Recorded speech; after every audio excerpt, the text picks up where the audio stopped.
કલિકાલ સર્વજ્ઞજીનું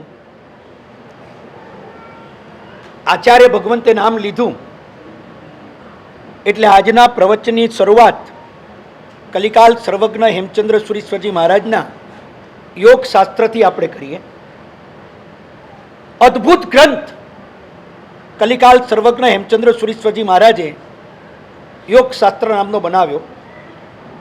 યોગની ઘણી બધી રહસ્યમય પ્રક્રિયાઓ, ઘણા બધા રહસ્યો અને ગુપ્ત અનુસંધાનોની રીતો આ યોગ શાસ્ત્રમાં એમણે સહજતાથી રમતી મૂકી.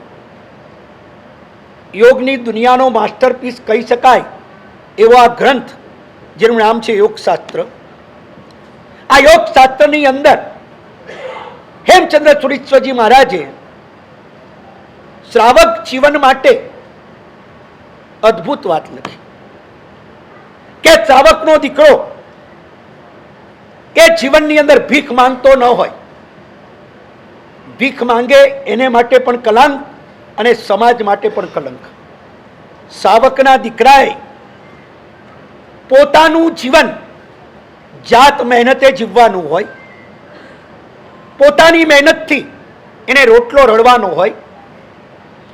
હેમચંદ્ર સુરીશ્વરજી મહારાજે આ મુદ્દાને ધ્યાનમાં રાખીને એક પોઈન્ટ મૂક્યો છે કે શ્રાવકનો દીકરો એ ધંધો કરે, પૈસો કમાય, પણ દુનિયા કમાય એ રીતે ન કમાય. એની કમાવાની રીત જુદી હોય. એના ઘરમાં કોઈ પણ દિવસ એવો પૈસો ન આવવો જોઈએ જે પૈસો આવ્યા પછી એના જીવનમાં, એના પરિવારમાં આધિ વ્યાધિને ઉપાધિ 12 માસી ઠાણું નાખી દે. એવો પૈસો એના જીવનમાં ના આવવો જોઈએ.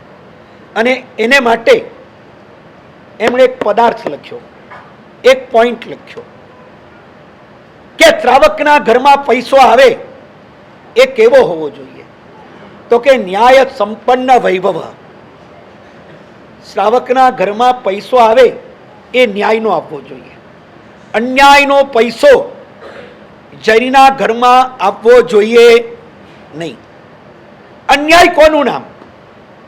અન્યાય બહુ ઊંડી વાતો કરી છે, બહુ ઊંડી વાતો યોગશાસ્ત્રમાં મહાપુરુષોએ પણ કરી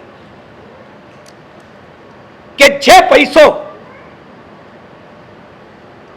કુલાચાર બહારથી તમે મેળવો, તમારા કુળના આચારને છોડીને, તમારી પરંપરાને ધક્કો આપીને તમે જે પૈસો મેળવો એ પણ સ્વ અન્યાયનો છે. ભલે તમે ઓનેસ્ટી રાખી હોય, ભલે તમે પ્રમાણિકતાથી કમાયા હો, છતાં પણ તમારા કુળને યોગ્ય ન હોય તો એ પૈસો તમારે માટે ન્યાય નથી. એ તમારા માટે કોઈના ધંધા પર તરાપ મારવી અને પૈસો કમાવો એ અન્યાય છે. બહુ ધ્યાનથી સાંભળજો. જૈનનો ધંધો, ધીમે ધીમે ઘણું નહીં તો ચાલશે. જૈનનો પૈસો પોતાના કુલાચાર પ્રમાણે આવતો હોય, પોતાની પરંપરામાં, પોતાની ખાનદારીમાં જે બિઝનેસ હોય એ બિઝનેસ પ્રમાણે કરે. વર્તમાન કાળ આખું બદલાઈ ગયું. બીજાના ધંધા પર તરાપ મારવાના ફળો આ દેશને બહુ માઠા મળ્યા છે. લુહારોનો ધંધો આ દેશમાં ચાલતો હતો. ટાટા આવીને, ટાટા લુહારોના ધંધા, ચમારોનો ધંધો આ દેશમાં ચાલતો હતો. ચમારોનો બાટા આવી. આ બાટાને ટાટા આવ્યા ને હજારો ચમારો, હજારો લુહારો એ લોકોનો ધંધો ગુમાવી બેઠા. એક એક ફેક્ટરી, વણકરો હતા આ દેશમાં, ચરખા ચાલતા था. कोई मानस रिकामा नહોતો. कोई आदमी ऐसा नहीं था जिसके पास काम न हो. बूढ़े से बूढ़े आदमी के पास कुछ काम था. वो अपने घर में बैठकर अपने घर को किस तरह से मदद हो सके, हेल्प हो सके, ऐसे धंधे, ऐसे बिजनेस और ऐसे काम हमारे बुजुर्ग आदमी के पास भी थे. आ देश ની અંદર जब तक अपनी परंपरा के हिसाब से चलते थे तब तक देश के अंदर सुख चैन था. बात ये हुई એના ધંધામાં તમે પ્રવેશ કર્યો, એના ધંધામાં તમે પ્રવેશ કર્યો, તમારા વહીવટમાં એણે પ્રવેશ કર્યો. બહુ ધ્યાન સમજો. તમે એના ધંધામાં, એના બિઝનેસમાં તમે પ્રવેશ કર્યો, એ બિઝનેસ વગરનો થયો, એણે તમારા વહીવટમાં પ્રવેશ કર્યો. આજે જૈન કેટલા વડાપ્રધાન, આજે જૈન કેટલા એમએલએ. એક વખત હતો મહાજન, એ રાજાની ઉપર હતું. મહાજનનું રાજાએ પણ સાંભળવું પડતું હતું, પણ એના ધંધાની અંદર આપણે પ્રવેશ કર્યો. પરિણામ એ આવ્યું કે વહીવટની અંદર એ લોકોએ પ્રવેશ કરી દીધો. આજે એક બેકવર્ડ ક્લાસનો આદમી હોય ને, કલેક્ટર બન્યો હોય ને, અમારા સંઘનો પ્રમુખ જઈને પણ એને લાઈનમાં સલામ મારવી પડે. ક્યાં સુધી આ ઇફેક્ટો પડી છે એ જો આપણે વિચારશું ને તો આપણને ખબર પડશે કે ધર્મની નીતિ અને ધર્મના નિયમો ચાતરવાનું ફળ જાણે અજાણે આપણે અને આપણો દેશ એનો ભોગ બન્યો જ છે. આ બધી વાત ચલો છોડો, આ બોલવા જઈશ, મારું આખું પ્રવચન આમાં જશે, આખી શિબિર આમાં પૂરી થઈ જશે. મારે જે મૂળ વાત કહેવી છે એટલું જ કહેવું છે કે આપણા ઘરમાં પૈસો આવે એ ન્યાયનો આપવો જોઈએ, પણ હવે કુલાચાર પ્રમાણે ધંધા રહ્યા નહીં. કડિયા કામ આપણે બિલ્ડરો બની ગયા. બિલ્ડર એટલે કોણ? જૂનો કડિયો, એનું નામ બિલ્ડર. આપણે જ્યાં કડિયાઓ આ કામ કરતા હતા, એક એક વસ્તુમાં ગફલત થઈ. ગાંધીની દુકાનેથી બધું મળતું હતું, મોલ આવ્યા, વેપારીઓ બેકાર બનતા ગયા, નાના નાના વેપારીઓનો મરો થઈ ગયો. વાત સાચી કે ખોટી? એક ડીમાર્ટ ખુલે, એક મોલ ખુલે, એનું પરિણામ એ આવે છે કે નાના નાના માણસો ધંધો ગુમાવે છે. હેમચંદ્ર સુરેશ્વરજી મહારાજે કહ્યું, અન્યાયનો પૈસો આપણા ઘરમાં ન જોઈએ. સમય બદલાયો, लाच લીધા વગર ચાલે પણ દીધા વગર ना चाले, ऐसा पीरियड आया है. बात समझ में आई मेरी बात? लाच लिए बिना जी सकते हो मगर दिए बिना आज किसी का काम. पहले के जमाने में हमारे वहां ऐसा था, पेपर वेट था. पेपर वेट क्या काम आता था? वो पेपर वेट શું કામ આવતું હતું? कागज उड़ी न जाए, वजनियू, गुजराती भाषा में वजनियू के पेपर वेट कागज पे रखा जाता था, इसलिए कागज उड़ न जाए. समय इतना बदल गया, जब तक कागज पे वजन न रखो कागज दूसरी ऑफिस में जाएगा ही नहीं. समझ में आए तो कितनी पलट गई दुनिया, કેટલી બધી બદલાઈ ગઈ દુનિયા. બધું જ બદલાયું. એ સમયે ગવર્મેન્ટના ટેક્સો, ગવર્મેન્ટની policy, GST, tax, sale tax, income tax, કેટલી જાતના ટેક્સ. માણસ કમાય વધારે તો ત્યાં આપી દેવું પડે. પરિણામ એ આવ્યું, ચાણक्य नीति હતી. चाणक्य जैन હતો. हाँ, आपको पता नहीं होगा. देश ने चाणक्य नीति जिसने दी है वो चाणक्य भी सारा इतिहास गलत पढ़ा रहे हैं. सारा इतिहास गलत है. हिस्ट्री में बहुत छेड़छाड़ की गई. चाणक्य पूरा जैन था, जैन सावक था. जिस दिन उसका देहांत हुआ उस दिन भी वो व्रत में था. चाणक्य આ ચાણક્ય નીતિની વાતો કરે છે ને, આખો ઇતિહાસ એ લોકોએ બદલી નાખ્યો છે. આપણો ધર્મ હમણાં થાણામાં ટેમ્ભી નાકામાં હમણાં મૂર્તિઓ નીકળે, મંદિર નીકળ્યું છે. તમને તો કંઈ ખબર બી ન હોય. आप तो आराम से सोते रहो. गुरु जगते हैं, सैनिक जगते हैं, सेठ लोग आराम करते हैं. बॉर्डर पर जगते हैं सैनिक, साधु जगते हैं, आप लोग मौज करो, मौज करो. एक एक इतिहास આપણે ખોતા જઈએ છીએ. પોલીસ લાઇનની અંદર કેટલી બધી આપણી જૂની મૂર્તિઓ થાણાની અંદર નીકળી હતી, ક્યાં ચોરાઈ ગઈ ખબર નથી. ફોટોગ્રાફ્સ છે, એના ફોટોગ્રાફ્સ છે. અમે અધિકારીઓ સુધી પહોંચ્યા, ઠેઠ લેવલ સુધી પહોંચ્યા, કહાં ગઈ પતા નહીં. અમારા સાધુ જઈ આવ્યા ત્યાં પોલીસ લાઇનમાં, અમારા સાધુઓ જઈ આવ્યા. તમને કલ્પના નથી આ જૈન ધર્મ ક્યાં ક્યાં છવાયેલો છે, ક્યાં છવાયેલો છે. હજુ આપણે ઊંઘતા રહીશું ને તો ઘણો બધો ઇતિહાસ હજુ પણ આપણો. હમણાં થાઈલેન્ડમાં થોડા વખત પહેલા મૂર્તિ નીકળી. થાઈલેન્ડ ક્યાં, ઇથોપિયા ક્યાં નીકળી? थाईलैंड में एक मूर्ति निकली, बहुत बड़ी मूर्ति, शायद इतनी हाइट होगी. वहां की गवर्नमेंट ने डिक्लेयर किया ये बुद्ध की मूर्ति है 5000 साल पुरानी। मशीन से वे लोग ने देखा, टेस्टिंग किया, ये पत्थर 5000 साल पुराना है, इसका गढ़तर ये बने ही 5000 साल के पहले। बुद्ध की मूर्ति लिख दी, किसी को कुछ नहीं पड़ी। आवाज उठाई हमारे लोगों ने और सरकार से कहा बुद्ध को हुए कितने साल हुए, बुद्ध को हुए कितने साल हुए बताओ। उन्हें कहा 2400-2500 साल। आपके पास इतिहास भी पूरा सही नहीं है, इतिहास भी पूरा सही नहीं है। 2400-2500 साल ठीक है, 5000 साल पहले बुद्ध की मूर्ति बनी कैसे? 5000 साल पहले बुद्ध की मूर्ति देश में आई कैसे? पूरी गवर्नमेंट हिल गई। आखिर में लिखना पड़ा जैन तीर्थंकर की मूर्ति लिखा। आज चाहिए थाईलैंड में आपको मूर्ति दिखेगी और नीचे लिखा हुआ है जैन तीर्थंकर की। एक एक इतिहास को आप देखो ना तब पता चलेगा कहां थे हम और कहां आ गए। एक भी जैन एमएलए मिलना अब मुश्किल हो गया, बहुत कम जैन एमएलए बचे। एक कहीं गुजरात के अंदर सीएम है, होम मिनिस्टर है, इधर एक मंगल प्रभात जी लोढ़ा है, उधर कोई होगा, बाकी ज्यादा अपना अब कोई रहा। कितने हम अपने धंधे में अपने कारोबार में बिजी हो गए कि हमारा जो वर्चस्व था वो वर्चस्व भी हमने खो दिया। आज पैसे से काम करवाने हम लग गए। हमारा कोई भी काम होगा बिना पैसा हो बड़ा मुश्किल है।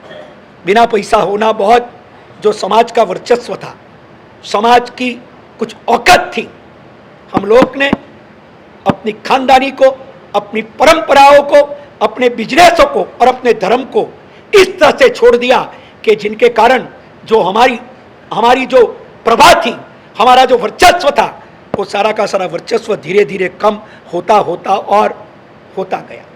आज भी जगना होगा, अपनी धरोहर को पहचानना होगा। हेमचंद्र सूरी महाराजे एम लख्યું ન્યાયનો પૈસો એ શ્રાવકે મેળવવો। હવે અત્યારની સરકારના ન્યાયો, એના કાયદાઓ જો એ પ્રમાણે ચાલવા જાય ને બહુ મુશ્કેલ થઈ જશે। તો પછી શું? બે ચીજ આજે યાદ રાખીને જાઓ, ભલે પૈસો ન્યાયનો હોય કે ન હોય, પણ એક નિયમ તો તમે રાખો, તમારી પાસે આવેલો પૈસો હાઈનો ન હોય, કોઈની હાઈનો અને हरामनो न हो। अब ये पैसा तो छोड़ी सको ने। न्याय के लिए मैं भी ज़्यादा नहीं बोलूँगा क्योंकि सरकार ही अन्याय करने बैठी है। वो इनका इतना टैक्स नहीं ले सकती है। अपनी पुरानी चाणक्य नीति है, अपने नीति शास्त्र है, उनके हिसाब से इतना टैक्स लेना सरकार के लिए भी वाजिब नहीं है। और सरकार જ્યારે નીતિ ચૂકે છે ત્યારે પ્રજા એને નીતિ જાળવવી कठिन થઈ જવાની।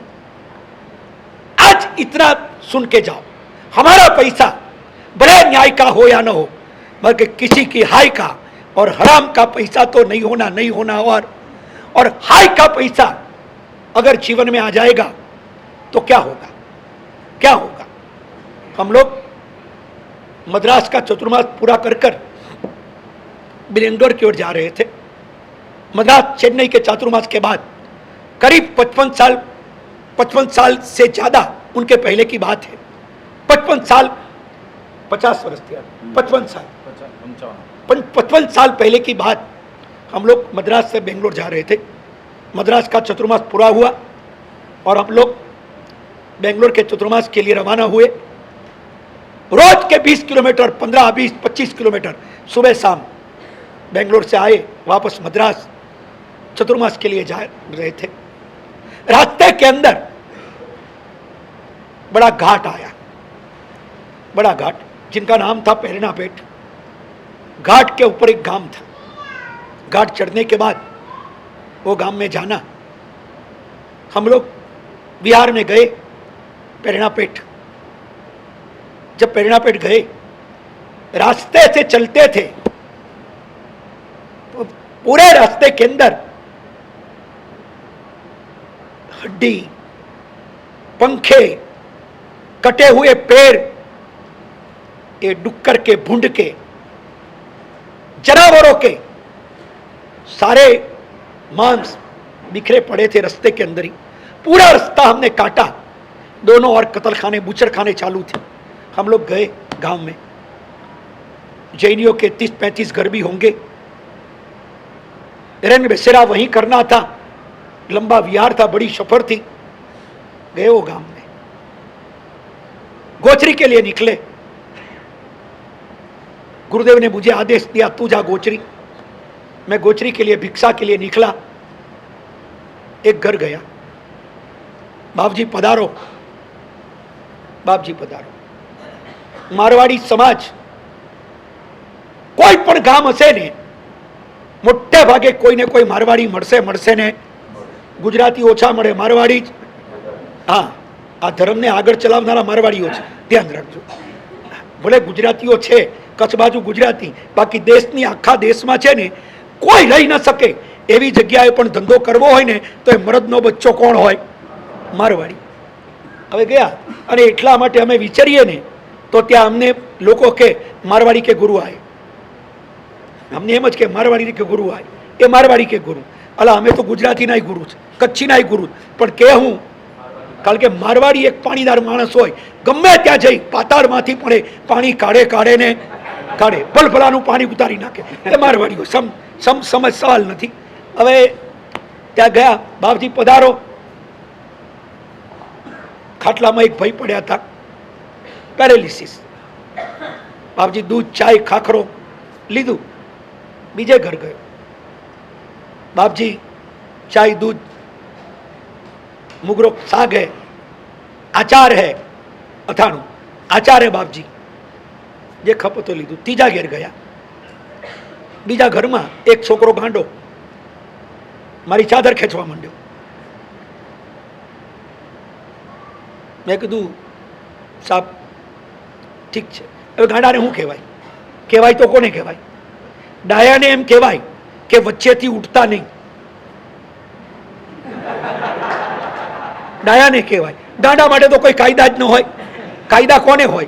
जितने भी कानून है शाणे के लिए होते हैं, पागलों के लिए कोई देश में कायदा दावेज्यू करे, कटई जाए ने कटई आवे, मन पड़े तो आवे ने मन पड़े तो बन्ने समझनो कालो है तो समझने।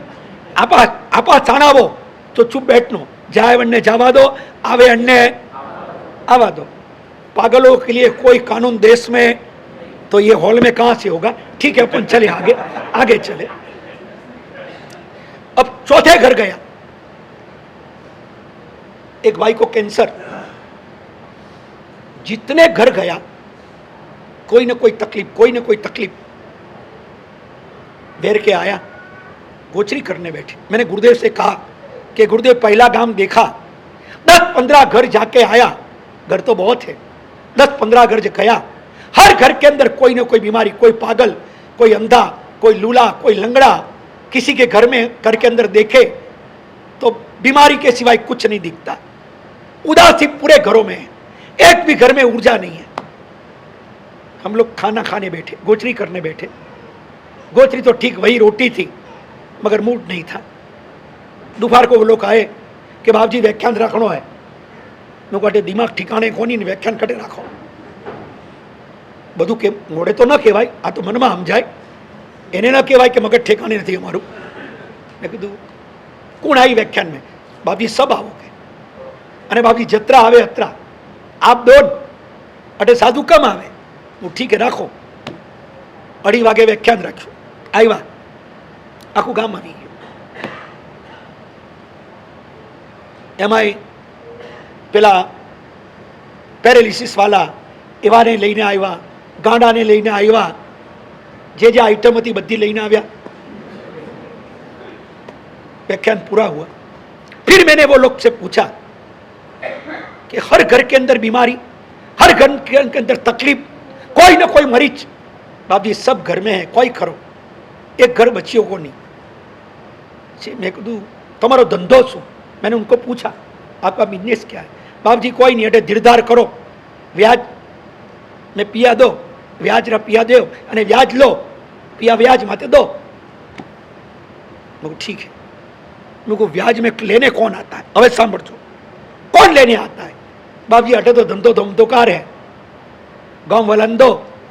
वो गांव में धंधो तो खाली कत्ल खाना है, बूचड़ खाना है, બાપ જો અટે તો કોઈ હે જ કોની તો મોકાઈ કરો વડને જ દો કતલખાનામાં પૈસા બાપજી પિયા તો છે જ અને વાસ્તે વડને દો વ્યાજ જ્યાદા દે દુજાન દો તો કમ દે અને વાસ્તે મોરા હેંગ પિયા અને લોકોને દીધો રહે તગડો વ્યાજ દે બાપજી તગડો વ્યાજ દે વાત સાંભળી અને તે જ વખતે ગુરુદેવે કીધું આમાં સમજણ पड़ी मेरे गुरुदेव ने कहा हर घर के अंदर बीमारी हर घर के अंदर तकलीफ इनका कारण सिर्फ यह है ये पैसे जीवों की हत्या में जाते हैं हजारों लाखों जीवोनी हाई आ लोकोने लागे छे કેટલા જીવોની હજારો ને લાખો જીવોની હાઈ આ લોકોને લાગે છે પરિણામ એ આવે છે કે હાઈના કારણે એક એક ઘરની અંદર बीमारी एक एक घर ની અંદર तकलीफ एक एक घर के अंदर अशांति आदि व्याधि और उपाधि इनका सिर्फ कारण इतना कि हर घर के अंदर पैसे किसी की हाई के कमाए हुए हमारा पान पराग की फैक्ट्री आपने नाम सुना होगा पान पराग वो आदमी के दो बच्चे वो जैन था आपको पता हो पान पराग हजारों लोगों को उसने बर्बाद कर दिए दोनों बच्चे को ब्लड कैंसर हुआ सुना आपने आखिर उसने कहा मेरे लोगों को रुलाया इनकी हाई लगी किसी माँ की हाई लगी होगी किसी बाप की हाई लगी होगी किसी बहन की हाई लगी होगी आज मेरे दोनों बच्चे ब्लड कैंसर में आ गए दोनों मर गए भर जुबान वही के अंदर कम उम्र में मर गए दोनों फैक्ट्री उसने बेच दी हाई के पैसे कभी न कभी लखी राखजो हाई नो पैसो जीवन में लाई लगाड़से ने भले पैसो न्याय नो न होय पण हाई नो न होय એટલું તો ધ્યાન રાખો ને રાખો આટલું પણ જો ધ્યાન નહીં હોય ને તો એક ધ્યાન રાખજો પારિવારિક જીવનની અંદર પૈસો ઘણો હશે પણ प्रसन्नता ऐसी होगी नहीं होगी ऐसी नहीं एयर कंडीशन में बैठते होंगे मगर अंदर से कंडीशन बिल्कुल ठीक नहीं होगी अगर हाई का पैसा अपने घर में आया हाई का पैसा जब आएगा तब ये लिख लेना हाई का पैसा जब आएगा तब तकलीफ की शुरुआत होगी किसी के पगार से पैसे काट लेना ठहराया हुआ पैसा आ काम कर आटलो पैसो फिर उसमें से कम देना रिक्शा में बैठे उतरते समय पैसे कम देना किसी आदमी के पास काम कराया और फिर 2-5 हज़ार कम दे देना आ बधो पैसो हाईनो छे आ बधो पैसो ठहरावता पहला नक्की करो ठहरावता पहला एक बात तय कर दिया इतना देना है फिर उसे कट छान मत करो हाई का पैसा किसी की हाई लगी ना तो ध्यान रखना जीवन के अंदर लाई आएगी और ये माणिकचंद गुटका RMD हम लोग सूरत में थे सूरत में था ना सूरत में थे रात को आए थे हम लोग प्रतिक्रमण करके बैठे थे आए बंधन किया फिर बोले गुरुदेव कुछ काम हो तो फरमाओ कुछ लाभ दो मैंने कहा कुछ काम नहीं आराम से बात हो रही थी उठने के 5 मिनट के पहले उन्होंने मुझे कहा कि महाराज ये लोग कहते हैं कि माणिकचंद खाने से कैंसर होता है बिल्कुल गलत बात है कोई माणिकचंद खाने से कैंसर नहीं होता है मैंने सुन लिया हर बॉल का जवाब देना जरूरी नहीं है हर बॉल को फटका लगाना बैटिंग करना जरूरी नहीं है कितने बॉल आए ना सच्चा बैट्समैन होगा ना वो क्या गिल बोले ना क्या बोले ना गिल है गिल होगा कि बिल होगा हमको क्या है जो भी होगा हर फटका नहीं लगाया जाता है कोई बॉल आए उसे सिक्सर भी लगाया जाता है कोई को टच करके छोड़ दिया जाता है और कोई बॉल ऐसा आए तो सर झुकाते ऊपर से भी उसको जाने हर बॉल को फटका लगाने वाला पिच पे ज़्यादा टिकेगा नहीं आउट हो जाएगा ऐसे घर में भी हर बॉल का जवाब देने वाला कोई बोलियो कोई અને મનનો જવાબ દેવાની જરૂરત નહીં है કતરા બોલ તો यूं જ જવા દો अगर घर में टकणो वे तो आ એટલું સમજજો काम થશે उसने मुझे कहा कि महाराज जी इसमें साधु संत भी बोलते हैं अभी तो कि माणिकचंद खाने से कैंसर होता है जाहिर में नियम देते एक मैं भी था उसमें उन्होंने बोला महाराज साहब साधु संत भी ये कहने लग गए कि माणिकचंद खाने से कैंसर होता है छोड़ो ये तंबाकू। 2-4 बार बोले क्या साधु संत भी अब तो कहने लगे। मैंने कहा अब क्या कहना चाहते हो? उन्होंने कहा कि साहब मैं 10 साल से खाता हूं, आज तक मुझे कैंसर नहीं हुआ। कौन कहता है कि माणिक खाने से कैंसर होता है? मैं खुद रसिकलाल खाता हूं, 10 साल से खाता हूं। जब बोले साधु भी बोलने लग गए तब मेरे से रहा नहीं गया। मैं को रसिक भाई अब रुको और इतना याद रखना, इतना याद रखना, जब होगा ना तब समन्स नहीं भेजेगा, जब होगा ना तब नोटिस नहीं भेजेगा। भले कितना भी आप बोलो, जिस दिन होगा आपको कह के नहीं होगा, वो भी मेरी बात ध्यान रखना। અને તમને ખબર છે છેલ્લે મર્યા શેમાં? હાઈનો પૈસો, આ હાઈનો પૈસો લાખો માણસો એ ખાઈને કેન્સરના ભોગ બન્યા। હમણાં ટાટા હોસ્પિટલના ડીન, ટાટા હોસ્પિટલ એના ડીન અશોક મહેતા અને શિરીન મહેતા આપણા ભગત છે। હમણાં 4 દિવસ પહેલાં આવીને ગયા, 4 દિવસ પહેલાં એમનું દેરાસર પાર્લાની અંદર એની પ્રતિષ્ઠા આપણે કરી। હવે ફરી 2 ઉપવાસરાના દેરાસર ચાલે છે, એને માટે આવેલા। मैं एमने पूछेलू ते वक्ते अशोक मेहता ने, आप टाटा के डीन हो, लाखों केस आके गए, मुझे बताओ सबसे ज्यादा कैंसर के पेशेंट किसके आते हैं? उन्होंने मुझे कहा 95%, ये अशोक मेहता के शब्द, टाटा हॉस्पिटल के डीन उनके शब्द, साहब 90% केस तंबाकू के आते हैं, मावा मसाला के आते हैं, बाकी दारू और दूसरी कोई चीज़ से होंगे, मगर 90% ये तंबाकू के, ये जर्दा के, ये मावा के, इनके ही केस आते। ऐसा अशोक मेहता ने मुझे, जो टाटा के डीन है, ध्यान रहे, ये हाई के पैसे है, किसी के बेटे को मारने का पाप, ऐसे धंधे मत करो कि जो किसी की हाई आपको लगा दे। जिनका बेटा कैंसर में मरा होगा वो माँ बाप कितनी हाई लगाती होंगे, कितनी हाई लगाती होंगे कि मेरा बेटा ये माणिक चंद खाने लगा, ये RMD खाने लगा, ये विमल, ये गुटखा, ये गोवा, नाम बोलूं कितने बोलूं, ये सब खाने लगा, इनका नतीजा आया मेरा बेटा मर गया। इनकी हाई लगी कि नहीं? ये हाई अपनी जीवन के अंदर लाई लगाएगी, लगाएगी और लगाएगी। ये बात पक्की समझ लेना। आज यहां से उठो, तय करके उठना कि जीवन के अंदर पैसे तो जरूरी है, पैसे बिना चलने वाला नहीं है। सावक का बच्चा भीख मांग के नहीं जिएगा, जात मेहनत का पैसा कमाएगा और वो अपना जिंदगी गुजारेगा, वो तो पक्की बात है। और कभी नहीं मिला तो कोई साधर्मिक के पास चला जाएगा। हमारा जैन का बच्चा, मैंने मेरी जिंदगी में नहीं देखा कि कोई जैन का बच्चा भीख मांगता हो रोड के पर, सड़क पर। आपने देखा उपाश्रय में आएगा, मंदिर में जाएगा, साधु संतों के पास आएगा, शायद आपके घर तक आ जाएगा, मगर रोड पे खड़े रहकर एक भी जैन ने भीख मांगी हो ऐसा आज तक हमने तो कभी। और मैं आपको कहूं अगर कोई ऐसा दिखे जो रोड पे खड़े होकर जैन भीख मांगता हो, उसे ले आए, अपनी जिम्मेवारी है, उसको ठीक ठाक अवश्य करेंगे। धार्मिकता के रिश्ते भी अपनी कोई फर्ज होती है, मगर ये समाज की गुडविल है। एक भी जैन बच्चा रास्ते के अंदर भिखारी बनकर आज नहीं बैठा है, ये बदौलत जैन समाज की उदारता की है। सैल्यूट करना ये समाज की। कभी मत बोलना कि मंदिरों में पैसे लगाते हैं, धूमधाम में पैसे लगाते हैं। इनको पता नहीं है ये मंदिरों में धूमधाम में पैसा लगाने वाले ये साधर्मिक भक्ति का काम भी इतना तगड़ा करते हैं। पांजरा पोल भी ये लोग चलाते हैं, हॉस्पिटल भी ये लोग चलाते हैं। जो लोग मंदिर बनाते हैं ना, ये लोग की सारा काम जीवदा की टिप करोड़ों की कहाँ होती है? कहाँ होती है? प्रवचनों में होती है, पूजन सिद्ध चक्र पूजनों में होती है। साधर्मिक की टिप कहाँ होती है? किट कहाँ दी जाती है? कभी मत बोलना कि साधर्मिकों का हम ध्यान नहीं रखते। अपना समाज जितना अपना ध्यान रखता है ना, पूरे समाज का, दूसरे समाज का भी उतना कोई दूसरा समाज शायद रखता नहीं होगा। ये जैन धर्म की बदौलत है।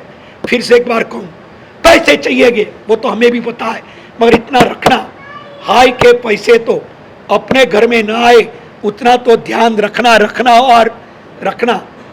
सेकंड, एक हाई के पैसे नहीं चाहिए और एक हराम के पैसे। हराम के पैसे किसको कहते हैं?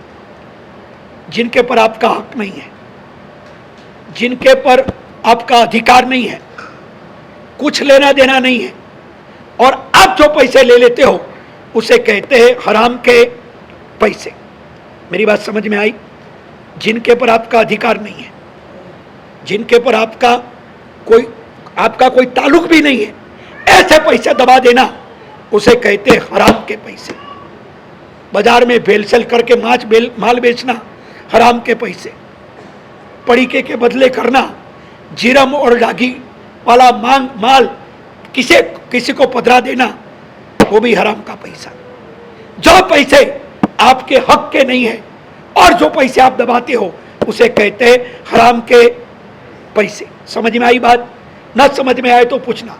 हराम के पैसे अगर घर में आए, ध्यान रखना, आपका तो जो होगा पीढ़ी, आपकी पीढ़ी हरामी पकेगी। और ये लिख के रखना, पीढ़ी हरामी पकेगी, क्योंकि हराम के पैसे घर में, हक के पैसे लाओ, हराम के पैसे कभी मत लाओ। हराम के पैसे जिसके घर में आए वो ध्यान रखना। आज नहीं तो कल इनकी असर तेरे परिवार को खा जाएगी और खा जाएगी। न्याय के पैसे नहीं आए, ठीक है, चलने दो, समय बहुत बिगड़ चुका है, गवर्नमेंट की पॉलिसी बहुत बदल चुकी है, न्याय के पैसे आना बहुत मुश्किल है। अभी तो मंदिरों के अंदर भी ये सरकार के हिसाब से रसीद फाड़ने में भी बहुत कानून ऐसे आ गए। मंदिरों के पर भी टैक्स, भगवान के मंदिरों के पर भी, उनके चढ़ावे पर भी टैक्स।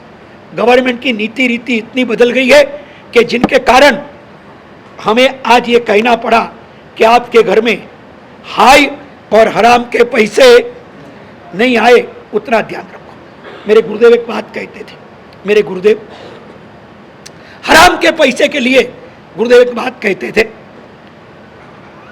गांव में बड़े सज्जन सेठ थे, अपनी दुकान पर बैठे थे गद्दी पे, और सामने देखा एक आदमी आया, सामने ओटे पर बैठे अपने आंसू पोंछ रहा था। इस सेठ ने देखा कोई तकलीफ में लगता है, अकेला बैठकर रोता है।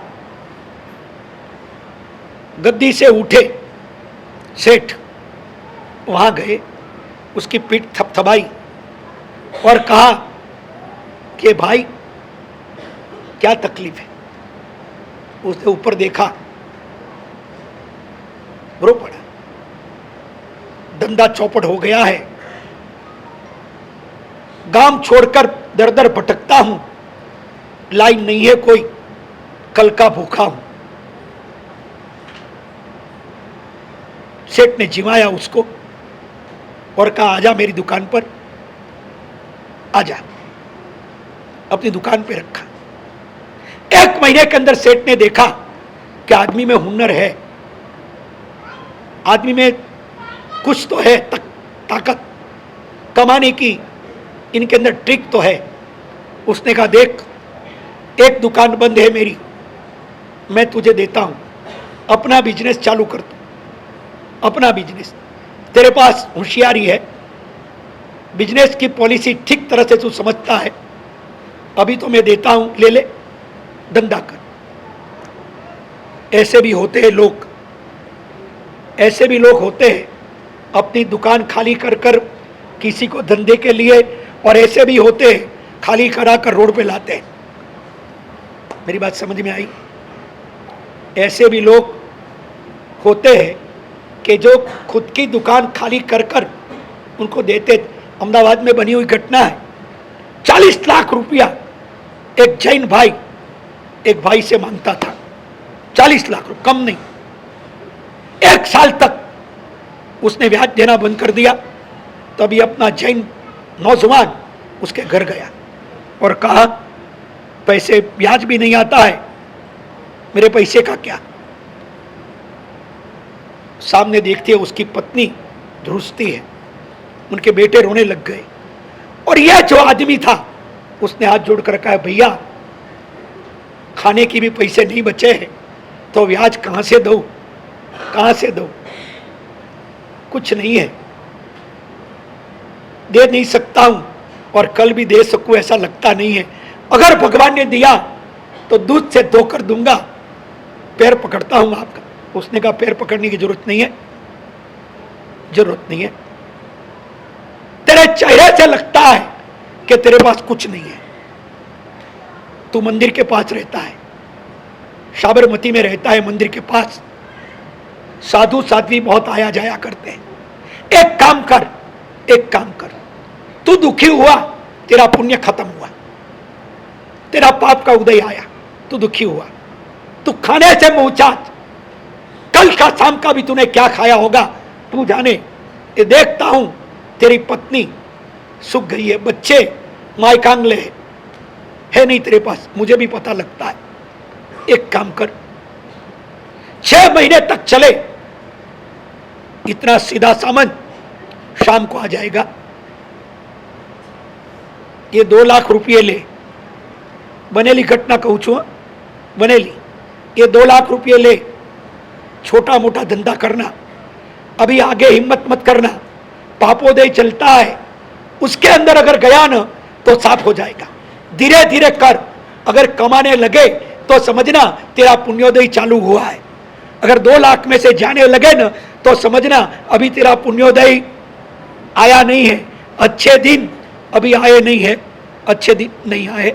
नरेंद्र मोदी जी ने तो कहा आ गए, वो ठीक है, अच्छे दिन तेरे आए नहीं है, ध्यान रखना। धीरे धीरे कर, 2 लाख रुपये दिए, गले लगाया, आखिर में तू जैन है, क्या शब्द बोले? मैं एक बात बोलूं, ऐसा अगर कोई गले लगा के बोले, उसको जैन धर्म के प्रति कितना अभिमान होगा। मैं जैन हूं, इसलिए मेरे लिए कितना प्यार है उसको, उसको जैन धर्म मिला ना, उसके लिए शायद गर्व होगा। गले लगा के कहा तू जैन है, मैं भी जैन हूं। और एक काम अब करना, ये सीधा सामान, तेल, घी सब आ गया है। उसकी पत्नी को बोला, बहन कल से इतने साधु साध्वी आते हैं, उसको भरपूर गोचरी भराओ, भरपूर गोचरी भराओ। जैसे कम हुआ एक फोन करना, सब आ जाएगा। ये साधु साध्वी की भक्ति करते रहो, तुम्हारा पुण्य जगेगा। आज नहीं तो कल अच्छे दिन आएंगे, आएंगे और आएंगे। द्रव्य मेरा होगा, भाव तुम्हारा होगा। क्या बोला उसने? द्रव्य मेरा होगा, भाव तुम्हारा। करो भक्ति, दिल से करो। वो लोग रोए, एक शब्द बोला, एक शब्द बोला, ओ भाई भगवान को मंदिर में देखे, हमेशा के लिए बैठे, आज चलते हुए घर आते हुए भगवान को देखना मिला, हमारा नसीब जग गया। समझ में आई मेरी बात? जीवन ऐसा जियो न, ऐसा जीवन जियो न कि किसी को देखकर ऐसा लगे कि भगवान मंदिर में बैठे हैं, मगर भगवान के रूप में हमारे पास कोई आया है। इस तरह से जियो जीवन कि आपको देखकर किसी के भीतर को तस्कीन मिले, किसी के भीतर को शांति मिले, किसी को भीतर में आशा का दिया जगमगे, ऐसा जीवन जियो। वो देखे गया, उसकी वाइफ ने दूसरे दिन से साधु साध्वी जी को बुलाना चालू किया। भरपूर भक्ति, 6 महीने का सामान 1.5 महीने में पूरा वापस आ गया। आप ताजुब करोगे, 1 साल तक भक्ति चलती रही। 2 लाख में उसने बिजनेस किया, 2 लाख में उसने बिजनेस किया। यह सुपात्र दान, यह भक्ति, इनका प्रभाव ये आया कि दूसरे साल में वो गया और कहा अभी कोई चीज भेजना नहीं, ये आपके 40 लाख आपने दिए थे, ब्याज तो मैं गिनता नहीं हूं, ये 80 लाख आप लेकर आप मुझे आशीर्वाद दो। आपकी बदौलत आज मेरे घर में बहुत कुछ भगवान ने, समझ में आई? एक सुपात्र दान, एक साधर्मिक के लिए, एक साधर्मिक ने हाथ बढ़ाया, एक हमारा घर खड़ा हो गया। अब इनके घर में जो पैसे आए ना, वो पैसे हराम के नहीं है, वो पैसे राम के हैं, वो पैसे काम के हैं। ध्यान रखना, पैसे मिले तो इस तरह से करो ना। किसी का घर टूटता हो तो उसे बचाओ, उसे बचाओ, मगर किसी का घर अपने पैसे के कारण टूटे, ऐसा तो कभी ना हो। अहमदाबाद की बनी हुई सत्य घटना, एक भाई ने, एक विधवा भाई जिनके पति गुजर चुके थे, बेटा बीमार हुआ, आई गांव के सेठ के पास और कहा कि सेठ सिर्फ 100 रुपया दो। थोड़ी पुरानी बात। सेठ के पास आई और कहा कि सेठ सिर्फ 100 रुपये दीजिए। पुरानी थोड़ी बात है, अहमदाबाद की। सेठ 100 रुपये दीजिए, बच्चा बीमार है, दवाई के अंदर पैसे नहीं है, थे वो खत्म हो गए, एक ही बेटा है मेरा, साहब सिर्फ 100 रुपये दीजिए। आपके घर के बर्तन मैं बांझ के जाती हूँ, धोने आती हूँ, वसूल कर लेना, 100 रुपया दीजिए। उसमें वसूल नहीं होगा, तुझे 100 रुपया देता हूँ, 100 रुपया तुझे देना होगा। साहब दे दूंगी, दीजिए। 100 रुपया दिया, बेटे के लिए दवाई लाई। 1 महीने का वादा किया था, 1 महीने में दे दूंगी। बेटा बीमार ज्यादा रहा, पैसे पूरे हो गए, दे नहीं पाई। बनी हुई सत्य घटना अहमदाबाद की। 1 महीने के बाद सेठ आए, 100 रुपये लाओ मेरे पैसे। तब उसने कहा कि सेठ जी माफ करना, अभी बच्चा 100 रुपया। उसने कहा सेठ जी अभी बेटा बीमार है, मेरे पैसे मुझे चाहिए। उसने कहा सेठ जी 1 भी रुपया नहीं है। सेठ पुलिस को ले आए। सुनना, उसके घर में जो भी था ले लिया। एक खटुआ था जिसके पर बीमार बेटा सोया था, उसको भी उठा के नीचे रख दिया। खटुआ भी लेके चले गए। खटुआ भी लेके चले गए।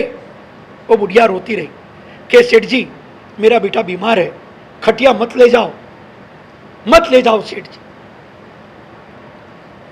Love of money root of evil. Love of money root of evil. ध्यान रखना, पैसे पाप की जड़ है। शैतान है पैसा, अगर हम समझे नहीं तो शैतान बना देगा, ये भी पक्की बात। ले गए, बच्चे को सुलाया। मां रोती है बेटे के पास, बेटा क्या करूं? बेटे ने कहा मां टेंशन नहीं ले। बेटे को भी हादसा लगा। अब सुनिए आगे की बनी घटना। दूसरे दिन सुबह मां उठती है, देखती है, बेटे के पास जाती है। बेटा कहता है कि मां मैं नहीं जीऊंगा, इतना दर्द हो रहा है, लगता है कि मैं मर जाऊंगा। मां ने पकड़ लिया, बेटा तू अगर चला गया तो मैं क्या करूंगी? मेरे जीवन के अंदर है कौन? तेरे पिताजी तो कितने साल पहले चले गए, एक तेरे सहारे, तेरे भरोसे मैं जिंदगी जी रही हूं। बेटा तुझे नहीं जाने दूंगी, भगवान मुझे ले ले पहले, तुझे नहीं। प्यार की दुनिया है, मां की दुनिया है। मगर बेटा 12 बजे न बजे मां की नजरों के सामने संसार छोड़ के चला गया। मां ने सर पटका, सर पटका, बहुत रोई, बहुत रोई। सेठ तुमने मेरे बेटे को मार दिया। खटुए पे सोया था, उसे नीचे सोना पड़ा, उसे ठंड लग गई, मेरा बेटा मर गया। वहां से पागल बनकर वो निकली, पागल बनकर सेठ के वहां आई। वॉचमैन ने रोक दिया उसे। बुढ़िया ने आवाज देकर कहा सेठ भले तुम अंदर आने नहीं देते हो, मगर ध्यान रखना तुमने मेरे बेटे को मारा है, भगवान तुम्हारे बेटे को छोड़ेगा नहीं। एक बुढ़िया की, एक विधवा की हाय तुमने लिए, ध्यान रखना मेरे बेटे को तुमने मार दिया है। वो भाई सर पटक कर वहां गिरी। अब सुनिए, एक बजा न बजा वह फोन आया। वॉचमैन दौड़ता हुआ आया, सेठ जी आप फोन नहीं उठा रहे हो, फोन आया है, लियो। हॉस्पिटल से फोन था डॉक्टर का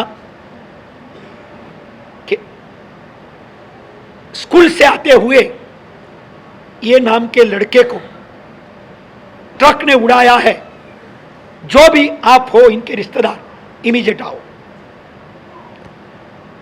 सेठ को झटका लगा, दौड़े, जाके देखा ना, जाके देखा ना, एक लौता बेटा, करोड़पति का एक लौता बेटा बाप की नजरों के सामने बेटा कहता है पप्पा बहुत दर्द हो रहा है, बहुत दुखता है, बहुत दुखता है पप्पा। आईसीयू में रखा, डॉक्टरी ट्रीटमेंट चालू हुई, मगर किसी की हाय कभी खाली तुलसी हाय गरीब की कब न खाली जाए, मुए ढोर के चाम से लोहा भी भस्म हो जाए। न्याय नो पैसो न હોય, હાય ને હરામનો પૈસો ના આવે એનું ધ્યાન રાખજો। પૈસો અભિશાપ બની શકે છે, આશીર્વાદ પણ બની શકે છે। મંદિરોમાં, ઉપાશ્રયોમાં, સારા કામોમાં, કોઈ સાધર્મિકમાં, કોઈક શિવદયામાં, કોઈક જીવને બચાવવામાં, કોઈને મદદ કરવામાં જે પૈસો જાય એ બધો આશીર્વાદ છે, પણ કોઈને હાઈમાં જાય એ બધો પૈસો અભિશ્રાપ છે। હરામનો ને હાઈનો પૈસો એ અભિશ્રાપ છે। ભલે પૈસો ઓછો હોય તો ચાલશે, પણ હાઈ ને હરામનો પૈસો ઘરમાં ના આવે એનું ધ્યાન રાખજો। પેલો શેઠ પેલાને દુકાન કરીને આપે છે, દુકાન કરી, આ શેઠની વાત પૂરી કરું, અમદાવાદની, આઈસીયુમાં રાખ્યો। ત્રીજે દિવસે ડૉક્ટરે આવીને કીધું वेंटिलेटर हटाओ, उतनी देर है, हटाया गया।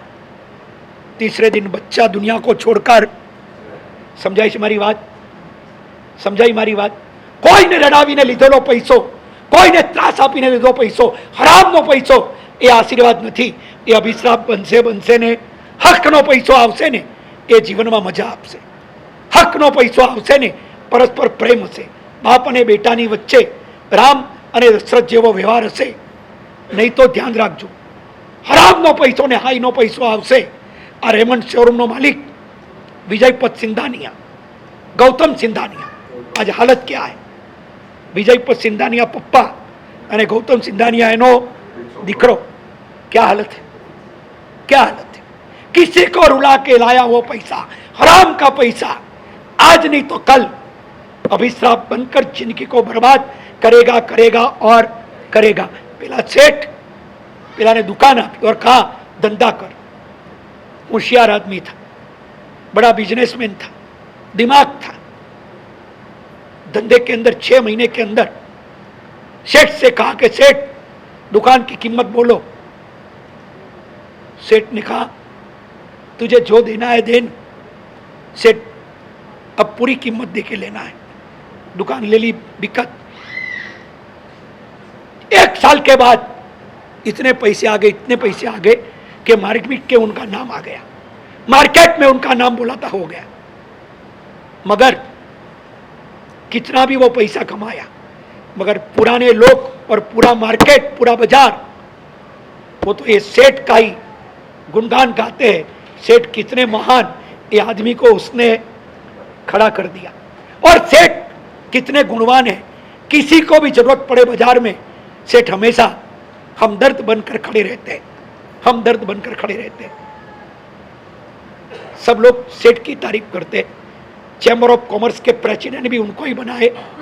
इनको होता है, इनको होता है, सेठ से भी ज्यादा पैसे अब मेरे पास है, मैं क्यों नहीं प्रमुख बनूं बाजार का, प्रेसिडेंट मैं क्यों नहीं। याद रखना, पैसे से मान मिलता है, पैसे से मान मिलता है। आप पैसे वाले हो गए ना, आओगे ना, लोग आपको आगे बिठा देंगे। पैसे से मान मिलेगा और सद्गुण से सम्मान मिलेगा। बात सही? पैसे से मान मिल सकता है और सद्गुण से आपकी संपत्ति आपको मान दिलाएगी, आपके सद्गुण आपको लोग आगे बुलाना पड़ा और एक को बुलाएंगे, एक को बुलाना पड़ा और एक को सम्मान अलग है और मान देना अलग है। एक दिन इसने सोचा ऐसा मौका आए, इनको नीचे पछाड़ूं और मार्केट का किंग में बन जाऊं। मगर सेठ का पुण्य था। कभी ऐसा भी होता है, कभी ऐसा भी होता है कि पुण्योदय के अंदर कभी पापोदय के अंधेरा भी आ जाता है। कभी सेठ के पापोदय की दिन आए और ऐसा हुआ, समाचार आए आपके जो 7 वाहन, वो जमाना वाहनों के पर, स्टीमरों के ऊपर व्यापार चलता था, 7 स्टीमर आपकी डूब गई, 7 जहाज आपके डूब गए हैं। जैसे समाचार आया सेठ को हादसा लगा और ऐसे समाचार जल्दी रिले होते हैं, अच्छे समाचार जल्दी रिले नहीं होते। किसने 28 किया हो ना, वो लोगों को जल्दी मालूम नहीं पड़ता है, मगर 28 करने वाला 3 उपवास में पालना करे, ठा पड़ी हो और तो पालनो कीधो मोने तो 28 तो नहीं करे आके होशियारी मारतो तो पालनो कीधो, पूरी हुई उसका समाचार ज्यादा नहीं मिलता है। मगर ऐसे समाचार रिले करने वाले फ्री ऑफ चार्ज स्वयं सेवक हर गांव में रहते और रहते ही कोई कमजोर पड़ा उसके समाचार किसी को देने की आपको क्या जरूरत है। अहमदाबाद में मैं बहर रहा था, अहमदाबाद के अंदर चंद्रकांत भाई ने ત્યાં गोचरी बहर रहा था, वो बहरा रहे थे गोचरी अहमदाबाद के अंदर। हमारे गुरुदेव के परम भक्त थे, 4 महीना का लाभ उसका था। उनके घर में उनका भाई, उनकी अंजना बहन, उसकी धर्मपत्नी, वे लोग बहरा रहे थे और वहां फोन आया। बेटे ने कहा पप्पा जल्दी आओ, तो उसने पत्नी को दे दिया कि चाय तू बहरा। फोन की ताकत बहुत जबरदस्त होती है, फोन में बहुत ताकत है, जबरदस्त ताकत है। यहां बेटे को भी उठा देगा, मंदिर में स्तुति करता होगा ना तो भी देख लेगा, फोन की ताकत जबरदस्त है। अब पापा जल्दी आओ, गए। और कितने लोग ऐसे समझते हैं कि फोन पे जोर से बोलने से इतने दूर तक आवाज पहुंचती है। कितने की मेंटालिटी है, इतने जोर से बोल रहे थे। मैं गोचरी बहर रहा था, मुझे बिल्कुल स्पष्ट सुनाई दे रहा था। चंद्रकांत भाई ने कहा क्या बात है, पार्टी उठ गई? आके कल ही समाचार रात को आ गए थे, तेरा कुछ हो तो दौड़ और मांग के ले आ, नहीं तो तेरे पैसे डूब जाएंगे। मैं तो लेने दौड़ा हूं, तू भी ले, और जितने तेरे दोस्त थे सबको अलर्ट कर दे कि पार्टी उठ रही है, अपने पैसे लेके आ जाओ। वो नहीं उठता हो ना तो भी ऐसे लोग उठा देंगे, नहीं उठता हो तो भी ऐसे लोग। किसी को उठाने का काम मत करो, किसी को उठाने वाला कर्म सत्ता आज नहीं तो कल तेरे को भी उठाएगी और उठाएगी, ये ध्यान रखना। गिरते हुए को हाथ दो। कोण कया धर्मशास्त्र में लख्યું છે કે માણસ મરી જાય પછી જ ખભો આપવો? એકવાર કીધું તું, યાદ છે મેવાડ ભવનમાં? કોઈ નીતિશાસ્ત્રમાં નથી લખ્યું કે માણસ મરી જાય પછી જ ખભો અપાય। જીવતા માણસને પણ ખભો આપો ને તો એને મરવું ન પડે। મારી વાત સમજાય છે મારી વાત? આપો। કોઈ આપણો ભાઈ એ નબળો પડ્યો હોય, કાચી પેઢી પડી હોય, તમારી શક્તિ હોય ને તો એને મદદ કરજો। મંદિરોની અંદર આવીને લાખો ને કરોડ રૂપિયા ખર્ચવા બહુ ઊંચી વાત છે, પણ આવા કામમાં ખર્ચવાની એ પણ ભગવાનની આજ્ઞા છે, એ પણ ભગવાનની આજ્ઞા છે, ધ્યાન રાખજો। કોઈ માણસ નબળો પડ્યો હોય એને મજબૂત બનાવો, એ જૈન તરીકે આપણી ફરજ છે ને છે જ, આ ધ્યાન રાખજો। પેલા શેઠની વાત, આ તો પતી ગયું ચંદ્રકાંત ભાઈનું તો, પણ પેલા શેઠના 7 વાહન ડૂબી ગયા, આખા ગામમાં ખબર પડી, લેણદારો આવવા માંડ્યા। જેને ખબર નહોતી એને આને ખબર આપી। કોણે ખબર આપી? જેને શેઠે ઉપર લાગ્યો હતો। नहीं था मालूम जालिम इस तरह मतभेद करते हैं, नहीं था मालूम जालिम इस तरह मतभेद करते हैं, जिस पत्तल में खाते हैं उसी में छेद करते हैं। कोने खबर? एवा पण माणस होय छे दुनियामां के ज्यां जमे ने एनी थाळी ए लोको जिस पत्तल में खाते हैं उसी में छेद कर, एवा पण दुनियामां हरामी माणस होय छे। आ माणसे बधाने उश्केर्या, जाओ तमारो पैसो डूबी जशे। आखुं बजार दौड्युं, लोको तो मतलबी छे, लोको तो मतलबी छे। आया શેઠની પાસે પૈસા લેવા, શેઠે બધાને આપ્યો, મગર એક લિમિટ थी, सबको चुकाया। 90% सेठ ने चुका दिया। एक आदमी आया, मेरे 20 लाख बाकी है, 20 लाख। सेठ ने कहा भैया अब तो सबको दे दिया है, थोड़ा सब्र कर जा, सब्र कर, आएगा सबसे पहले तुझे दूंगा, अभी कुछ नहीं है, मुझे चाहिए मेरे पैसे, एनी हाउ एनी कंडीशन मेरे पैसे मुझे चाहिए, नहीं तो मैं यहीं बैठा रहूंगा और आदमी को बुला के लाऊंगा। सेठ ने कहा भैया बिजनेस सालों से चलता है, करोड़ों का आपने लेन देन किया है, थोड़ा सब्र कर ले, तेरे पैसे कहीं नहीं जाएंगे। दूध से धोकर दूंगा, मुझे कुछ नहीं सुनना, अभी के अभी मेरे पैसे चाहिए। सेठानी बाहर आई, सेठ को अंदर ले गई और कहा जितना जेवर है वो दे दो, सब दे दो। जेवर दे दिया। उसने कहा अभी भी मेरे 14 लाख बाकी है, अभी भी 14 लाख बाकी है। पत्नी ने अपना मंगलसूत्र पति के हाथ में थाम दिया और कहा यह भी दे दो, लाख रुपये का है, ये दे दो। पति ने कहा ये तो तू रख, ये मंगलसूत्र है। तब पत्नी ने कहा मेरे जीवन का महामंगल आप हो मेरे लिए, ये मंगलसूत्र भी आपके हिसाब से है, मंगलसूत्र दे दो, आप टेंशन में मत आओ।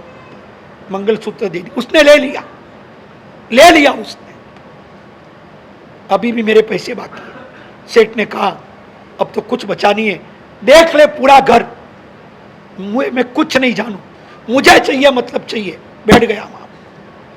आखिर में सेठ ने कहा ठीक है, खानदान आदमी था, रईस आदमी था, सज्जन आदमी था।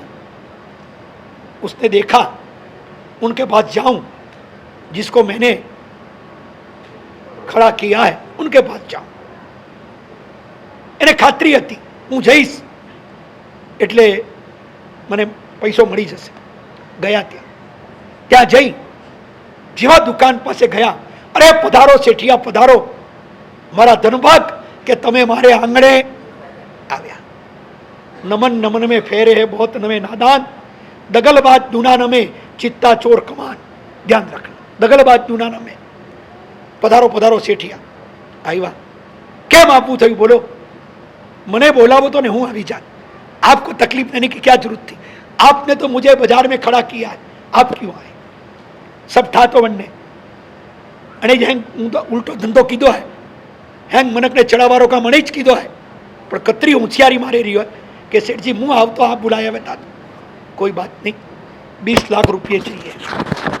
अरे सेठ 20 क्या 40 ले जाओ, ये सब आपका ही महिमा है। 20 लाख रुपया नगद निकाल के रखा, ले जाओ। सेठ ने कहा लिखा पट्टी कर दो। आपके साथ लिखा पट्टी क्यों, फिर भी आप बोलते तो कर लो, चलो कर लो। सेठ ने लिखा कि मैंने 20 लाख रुपये लिए हैं, 1 महीने में आइंदी 23 तारीख को लौटा दूंगा। उसने कहा सेठ जी एक और लिखो न, और एक लिखो न, दोस्ती है ना, लिखो न। बोले तू जो बोले वो तू लिख दे न। तो उसने ऊपर लिखा कि 23 तारीख को अगर पैसे मैंने नहीं लौटाया तो मेरे सीने से, मेरी छाती से 1.25 सेर मांस काट के लेने का इनको अधिकार रहेगा। ऊपर लिखा। सेठ ने नीचे सही कर दी, सिग्नेचर कर दी।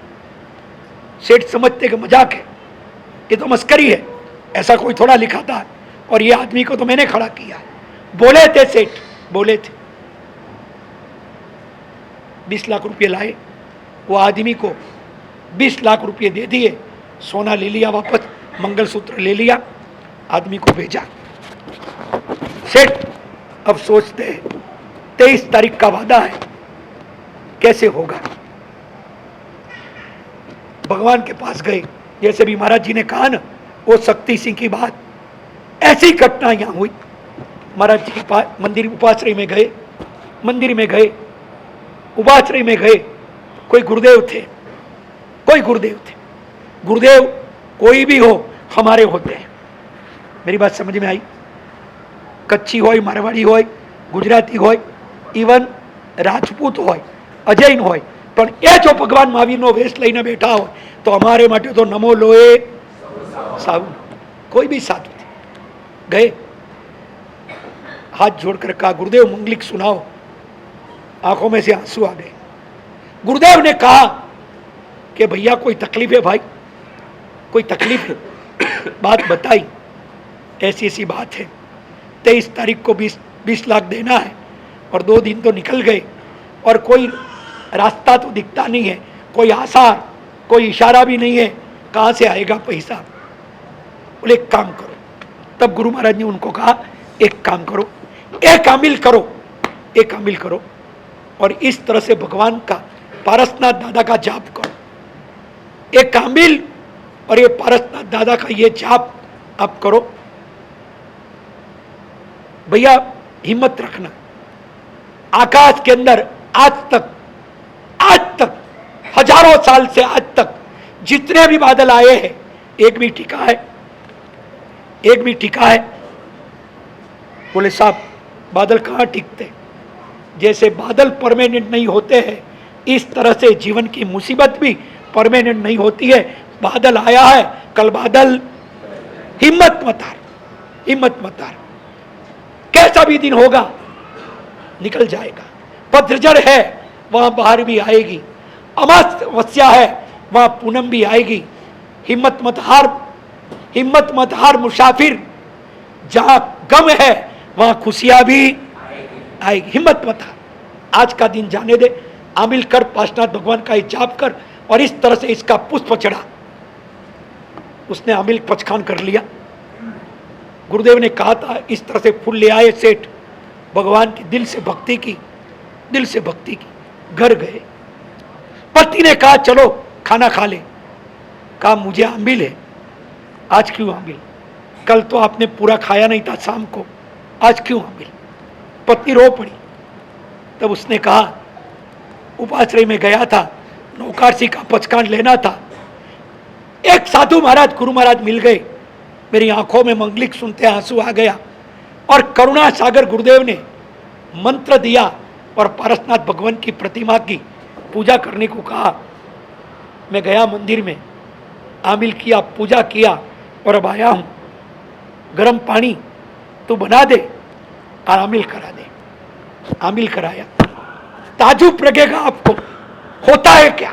जैसे महाराज जी बात करते हैं ना शक्ति सिंह की, क्या होता है वो आइंदे रविवार को बताएंगे, मगर यहाँ क्या होता है मैं आज बता देता हूँ।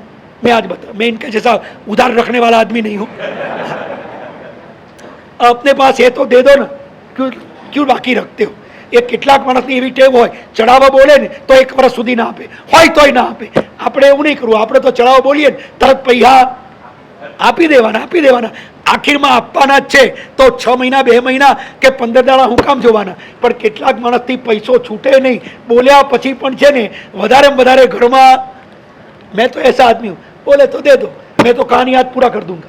इनके जैसा उधार रखने वाला नहीं हूँ। अब शाम हुई 4 बजे पुराने मुनि दौड़ते आए। सेठ जी कमाल हो गया। बोलते बोलते उसकी आंखों में हरक के आंसू आ गए। सेठ जी कमाल हो गया। सेठ ने बोला अब धमाल में क्या बाकी है तो कमाल होगा। अब धमाल पूरी हो गई, कमाल क्या होगा भैया? सेठ जी कमाल हो गया। जो 7 स्टीमर जहाज समाचार आए थे डूब गए, सेठ जी वो रास्ता भूल गए थे। आज वो 7 वाहन किनारे पे आके लंगरे हैं, उतरे खड़े हैं और पूरा करियाना भर के लाए हैं। भरपूर माल लेके आए सेठ जी। मैं दौड़ के यहां आया हूं। सेठ जी एकदम खड़े हो गए, सेठानी एकदम ये हो गई। सेठ गए, देखा तो अपने ही जहाज 7 और पूरा करियाना भर के आए थे, माल भर के आए थे परदेश से। सेठ ने देखा तेजी में जो मार्केट है बाजार में, वही तेजाना, वही माल और वही चीजें ये 7 जहाज में भरपूर आई। पूरे गांव में पता चल गया कि 7 जहाज आए सेठ के और बड़ा शुद्ध और बिल्कुल परफेक्ट माल आया है। व्यापारी आने लगे। शाम होते होते तो 3 जहाज का माल कैश में बिक गया।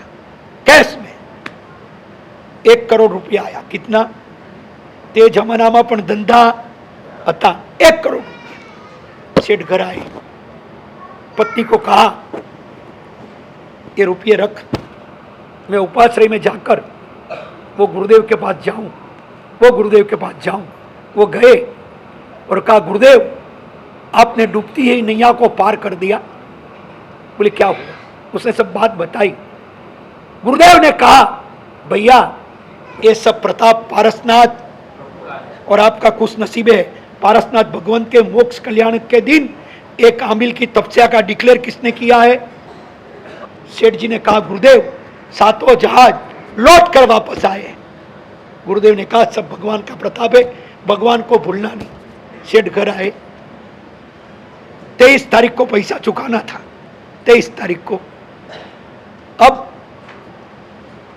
10 दिन बाकी रहे, उसके पहले तो 7 जहाज का माल बिक गया, रेलम छेल हो गई। सेठ ने 20 तारीख को ही पैसे लिए और गए चुकाने, ब्याज भी रख दिया अंदर। ब्याज भी, सज्जन आदमी थे, साहूकार थे, उसने ब्याज मांगा नहीं है, मगर मुझे तो ब्याज देना है। सज्जनों की सज्जनता कभी छिपी नहीं रहती है। बड़े मकानों में रहने से आदमी बड़ा हो जाए, ये बात समझना मत, ये मत समझना। बंबई में मकान बड़े बड़े होने लगे, आदमी छोटे छोटे होते जाते, वो बात अलग है। मकान तो बड़े बड़े होने लगे, आदमी छोटे होने लगे, एक कम नसीबी के सिवाय और कोई दिल छोटा होने लगा। मकान बड़ा हुआ तो क्या हुआ। और एक बात लिख लेना, बड़े मकान होने से साथ में नहीं रह सकते हो, बड़ा दिल हो न तो साथ में परिवार, एक घर में 40 आदमी जिमे, ऐसे परिवार भी यहाँ है थे। किधर वासी की बात करता हूँ, 42 आदमी, 42 आदमी एक घर में जिमते थे, ऐसे भी लोग यहाँ पर है। ठीक है, फिर बच्चे बड़े हुए, भाइयों के वहाँ हुआ, और फिर धंधे धापे, कम मकान छोटा पड़ने लगा और अलग हुए, वो बात अलग। मगर आज तक प्रेम अखंड बना और पैसे आने के बाद प्रेम अगर कम हो तो अभिश्राप है। प्रेम पैसे आने के बाद अगर भाई भाई के बीच में दीवार खड़ी हो जाए तो समझना। हम महसाणा में गए थे, महसाणा परिवार पहचान वाला था, 3 भाई थे, मैं बैठने के लिए गया, तीनों भाई आ गए, बोले महाराज साहब लाभ दो। तीनों जिम ही बैठे थे, गोचरी बहराई। फिर 1 साल के बाद वापस गया,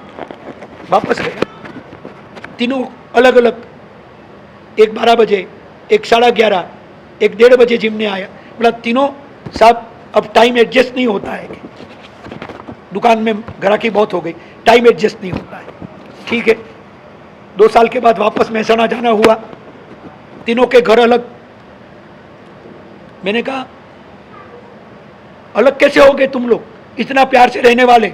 साहब माइंड एडजस्ट नहीं होता है, माइंड एडजस्ट नहीं होता है। मैं को जिनके मुंह में जीभ एडजस्ट नहीं होती है ना, वो कहाँ भी एडजस्ट नहीं होगा, ध्यान रखना। पैसे बढ़े और परिवार अलग हो गया। जब तक पैसे कम थे तब गम भी कम थे। कमरे बढ़े और गम भी बढ़े। हिम्मत समझाई छे बात।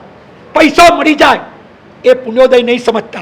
ક્યારેક કેટલાક પૈસા આપણા પાપ એવા ઊભા કરે છે ને કે એ પૈસાને આપણે અભિશ્રાપ કહેવો પડે। સારા કામમાં જાય ને એ આશીર્વાદ છે, અને પાપના કામમાં જાય ને એ બધો પૈસો અભિશ્રાપ છે। કોઈને આંસુ પડાવવામાં જાય એ અભિશ્રાપ છે, અને કોઈને આંસુ લૂછવામાં જાય ને એ પૈસો। જૈન છો ને, 2 રૂમાल रखो, 2 रूमाल रखो अपनी जेब के अंदर, 2 रूमाल रखो, एक तो पूजा के लिए और एक किसी के आंसू रखो। जैन हो तो मंदिर में जाकर दिया जलाना बहुत अच्छी बात है, मगर मंदिर में दिया जलाने की ताकत नहीं है, समय नहीं है, तो कम से कम भैया इतना करना। मंदिर में तू दिया न जला सका, मगर बाहर अगर किसी का दिल न जलाए ना तो भी तेरा धर्म, ये तो हो सकता है ना। मंदिर में दिया जलाने का टाइम नहीं है। अभी महाराज जी ने पूछा पूजा कितने करते हो, महाराज जी ने पूछा, बहुत हाथ खड़े हुए, इनसे ज्यादा नीचे थे। श्रावक के घर में जन्मने के बाद तुझे भगवान की पूजा करने का समय नहीं है, तेरे बाप के पास तुझे बैठने का समय नहीं है, और वृद्धाश्रम में जाकर लाखों रुपया का दान दे, तू सपूत नहीं तू कपूत है। बाप को जो संभालता नहीं है और वृद्धाश्रम में डोनेशन करना और बोलना मैं गरीबों को संभालता हूँ, वृद्धों को संभालता हूँ। पहले तेरे बाप को संभाल, फिर वृद्धाश्रम को संभाल। मेरी बात समझ में आई? तेरे भगवान को तो भूल जाए और दुनिया के अंदर बहुत बड़ा हो जाए, कोई मतलब नहीं है। अपने भगवान की पूजा तो होना और होना ही। ये सेठ लेके गए,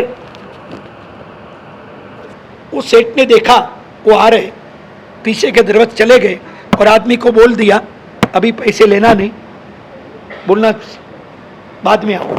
ठीक है, वो गए। आदमी ने कहा सेठ बाहर गए हैं, पैसा नहीं ले सकेंगे अभी। ठीक है, 2-5 दिन के बाद गए, 21 तारीख को गए।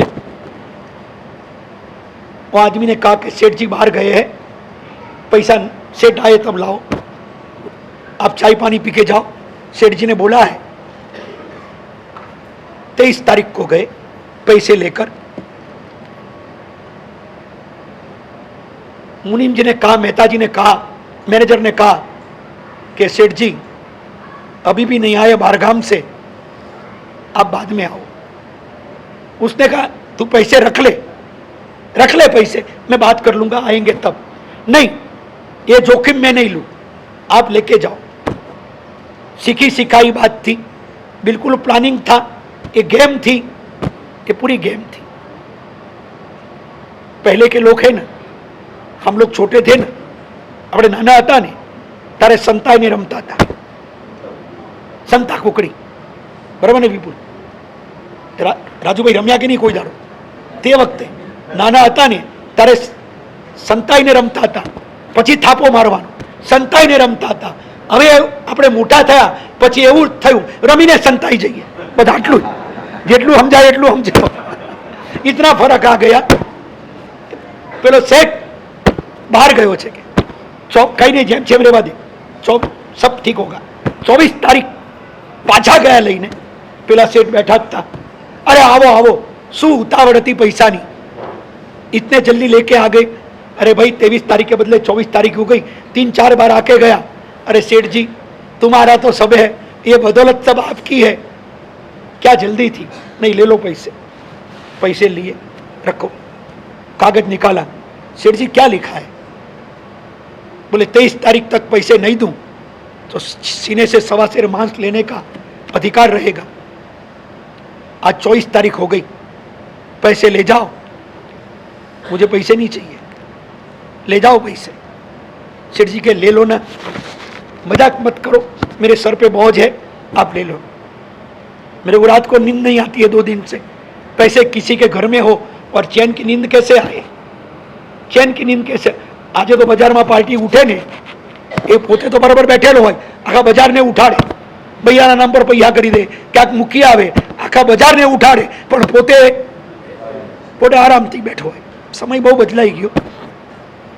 શેઠે કીધું કે 23 तारीख पैसे नहीं चाहिए मुझे, मुझे नहीं चाहिए पैसे।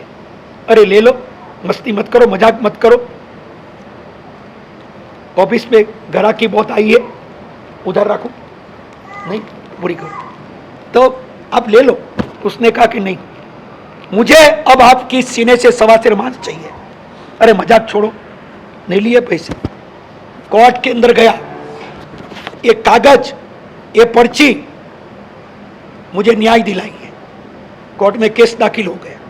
सेठ को कोर्ट में बुलाया गया, सेठ को कोर्ट में बुलाया गया और कहा, वकील जज ने कहा कि सेठ ये आपकी सिग्नेचर है?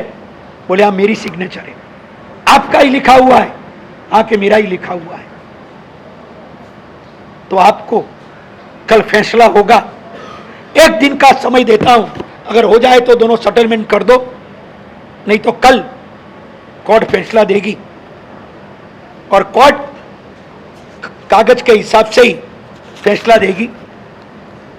हम आगे पीछे नहीं हो सकते। 1 दिन सेटलमेंट के लिए देता हूं, जाओ। सेठ के घर में रोना चालू हो गया, पूरे घर के अंदर खाना हराम हो गया। सेठ ने उनसे कहा बाहर निकलते ही कि भैया क्या तमाशा लगाया है? तमाशा नहीं है, ये हकीकत है। जब तक आप हो न तब तक मार्केट के अंदर मेरी सीट सबसे पहली नहीं आ सकती है, मेरी कुर्सी सबसे पहले नहीं आ सकती है जब तक आप हो तब तक।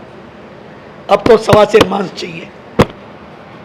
सेठ ने कहा ये बात तुम्हारे मुंह से अच्छी लगती है, दिल को अच्छी लगती है, मुंह को अच्छी लगे या ना लगे छोड़ो, सवा सेर मांस कल मुझे लेना है।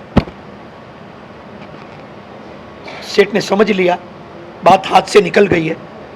घर गए, पत्नी रोती है, बहू रोती है, बेटा रोता है कि पापा अब क्या होगा, क्या होगा? पत्नी ने कहा मुझे इजाजत दो, मैं उनके वहां जाऊं। 6 महीने तक अपने घर के अंदर मैंने उनको खिलाया है, मेरे हाथ की रोटी उसको खिलाई है, मैं जाके उसको समझाऊं, आप परमिशन दो। गई, घर गई उसके। जैसे घर में गई, सेठानी वहीं थी। उसने जाकर कहा, भैया कहाँ है? उस बहन ने कहा, आओ बहन बैठो, आओ बैठो, कुछ प्रसादी ले लो। बोले अब तो बर्बादी हो गई है जीवन के अंदर, प्रसादी का कहाँ समय है। वो बहन भी रो पड़ी। मैं बहुत समझाती हूं, नहीं मानते मेरा, वो भी रो पड़ी। उसने कहा कि अब कहाँ है, मुझे मिलना है, आप उनको बाहर बुलाओ। बोले वो कहाँ है, वो मुझे पता नहीं। समझाई बात? वो कहाँ है वो मुझे पता है, आपको पता नहीं। कभी पूछ के नहीं जाते, वो कभी पूछ के नहीं जाते। पहले का समय था, कहाँ भी जाते थे मुझे साथ में लेके जाते थे, कह के जाते थे कम से कम। आज लेने की तो बात छोड़ो, कहने की बात भी नहीं। और कभी पूछूं आप कहाँ जा रहे हो, तुझे क्या पंचायत, थारे कोई करो ना, इकट्ठे ही जाओ, थारे कोई पंचायत ही, थारे माथाकूट नहीं करनी। जब से पैसे आए हैं ना बहन, घर की हालत ये है। वो कहाँ गए मुझे पता नहीं, सच्ची में पता नहीं। रो पड़ी। वो नीचे आई, वॉचमैन को पूछा, सेठ कहाँ? बोले गाड़ी लेके 2 घंटे के पहले निकले। कहाँ गए? वो क्लब के अंदर रोज जाते हैं कि वहां गई। ड्राइवर को पता है सेठ कहाँ है, वॉचमैन को पता है सेठ कहाँ है, कौन सी क्लबों में, कौन से बारों में, कौन से स्थानों में यह पैसे पाकर जाता है बदमाश। वो वॉचमैन को मालूम है, ड्राइवर को मालूम है, शोफर को मालूम है, घर की पत्नी को मालूम नहीं है। उसने कहा अंदर ही है। वो अंदर गई, हाथ जोड़ के खड़ी रही, मैं मेरे पति के जीवन की भिक्षा मांगने आई हूं, मेरे पति की भिक्षा दो। 20 के 40 लाख लेके आए हम लोग, आप ले लो। दारू के नशे में था, अभिश्राप। होटल અને બોટલમાં જે પૈસો લઈ જાય એ આશીર્વાદ નથી, अभिश्राप છે। उसने कहा अरे आई हो तो यहां आ जाओ, पीना हो तो लो, तुम्हारे लिए भी तैयार है। पी के बैठा था। पैसे के बाद आदमी के चरित्र बदल जाते हैं, आदमी बदल जाता है। शर्म के मारे 2 कदम पीछे हट गई, फिर आगे बढ़ी, क्योंकि पति को बचाना था, पति की जान जोखिम में थी। कल क्या होगा उनसे वो डर गई थी। उसने कहा कि भैया अपना पुराना दिन याद करके मैं एक ही भिक्षा मांगती हूं, मेरे पति को आप छोड़ दो, चाहिए उतने रुपये ले लो, मेरे पति को छोड़ दो, वो मर जाएंगे, आप छोड़ दो। उसने कहा फैसला कल कोर्ट में होगा, चली जाओ यहां से, मुझे पैसे से मतलब नहीं है, मार्केट में नंबर 1 मुझे बनना है, जाओ तुम। और बोतल लगा दी। साथ में बैठे हुए उन्होंने कहा सही बात है, सही बात है, जो भी फैसला होगा कल कोर्ट में होगा, यहां से जाओ। पैसे वाले को ऐसे लोग मिलते हैं, सच्चे दोस्त मिलना वो भी किस्मत की बात है, और बुरे दोस्त मिलना वो पैसे की बात है। अगर समझ में आए तो, समझ में आए तो, ऐसे को ऐसे ही मिलते, ऐसे वैसे ही मिलेंगे। घर में आई, पति के सामने रो पड़ी, बेटा बहू पूरे रात सोए नहीं। दूसरे दिन कोर्ट में गए, जज ने कहा सेटलमेंट हुआ। वो आदमी खड़ा हुआ, साहब सेटलमेंट करने का ही नहीं है, कागज में बिल्कुल स्पष्ट है, आप केस का फैसला कीजिए, जजमेंट दीजिए। तब जज ने कहा फैसला तो एक ही होगा, दिल कहता है कि फैसला मैं न दूं, तुम समझ जाओ, मगर कानून अंधा है, कानून अंधा है। आखिर में पुरावे के पर, एक कागज के पर जज को फैसला देना पड़ता है। और ये फैसले के तब सेठ की वो पत्नी खड़ी हुई, जज साहब कानून अंधा है, वो तो हमें भी पता है, मगर इसीलिए सरकार ने 2 आंख वाले आपको रखा है, फैसला देने के लिए आपको रखा है, क्योंकि कानून अंधा है, फैसला देने वाला अंधा नहीं है। सेठ जज साहब, मानवता के जरिए कुछ करिए। तब जज ने कहा कि बहन, मेरे हाथ बंधे हैं कानून से, इनको कहे। फिर से उसने रिक्वेस्ट की, फिर से रिक्वेस्ट की कि आप मेरे पति के जीवन की भिक्षा दे दो। कोर्ट में रो पड़ी, बहू रोती है, बेटा रोता है, सेठ की आंखों में भी आंसू है। उसने कहा जज साहब, कुछ टाइम मत निकालो, फैसला दो। आखिर में जज ने कहा मैं फैसला देता हूं, इस कानून के हिसाब से, कागज के हिसाब से 1.25 सेर मांस काटने के लिए सेठ आपका अबाधित अधिकार है। पुलिसों को कहा सेठ को सुलाया जाए, और सेठ ये छुरी से आप इनके सीने से 1.25 सेर मांस काट लो। सन्नाटा छा गया पूरी कोर्ट की रूम के अंदर, पूरी कोर्ट की रूम के अंदर सन्नाटा छा गया। जज भी चेहरे पे मायूसी लेके बैठ गए। सेठ को सुला दिया गया। उस कातिल ने हाथ में छुरा लिया। 2 आदमियों ने सेठ को पकड़ के रखा, पैर पकड़े, हाथ पकड़े, कहीं वो भाग न जाए, कहीं हिल न जाए।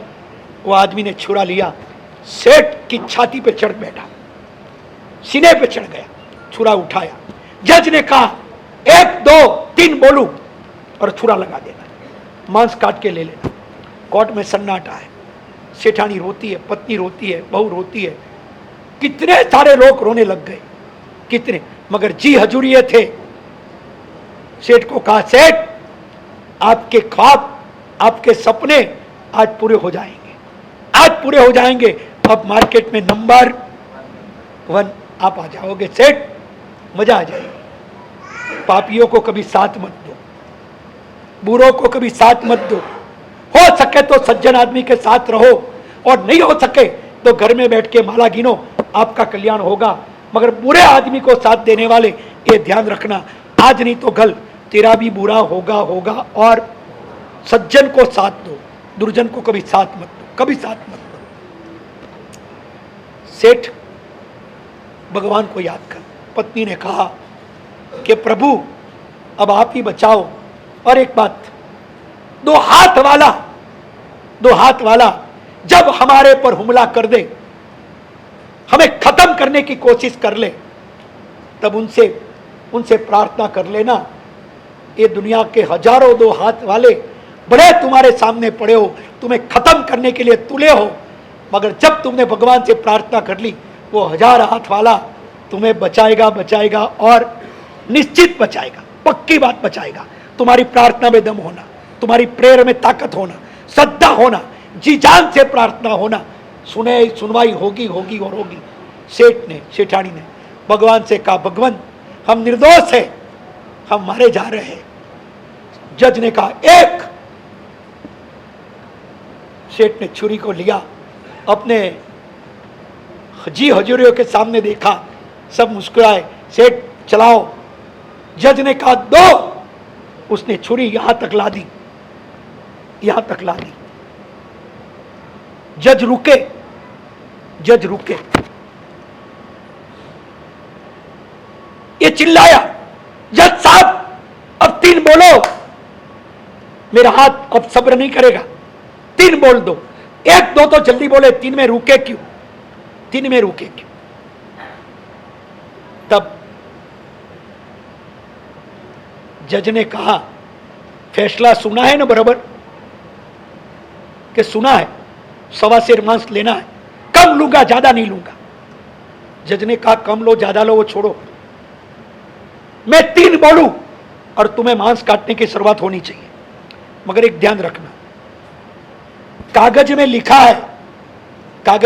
है कि आप 1.25 सेर मांस लेने के अधिकारी हो।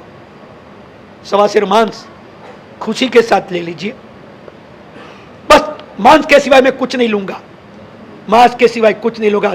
जज साहब 3 बोल दो। आदमी में इस तरह से विष भर गया है, यह सुनकर विष धरों का वंश डर गया है।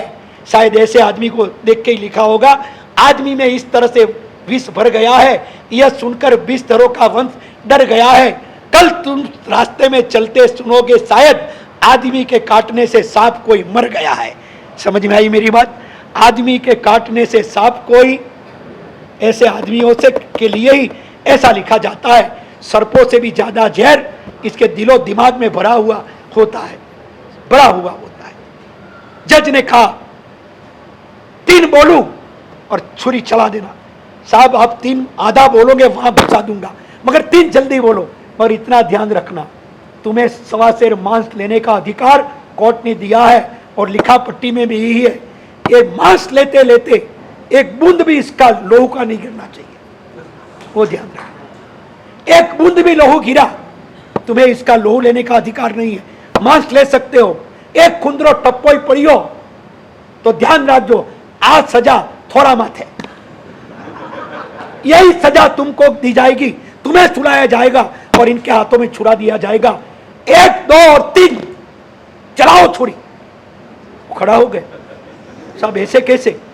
काटूंगा तो खून तो निकलेगा, तुम्हारा अधिकार नहीं है खून का। लिखा क्या है, पढ़ो क्या लिखा है।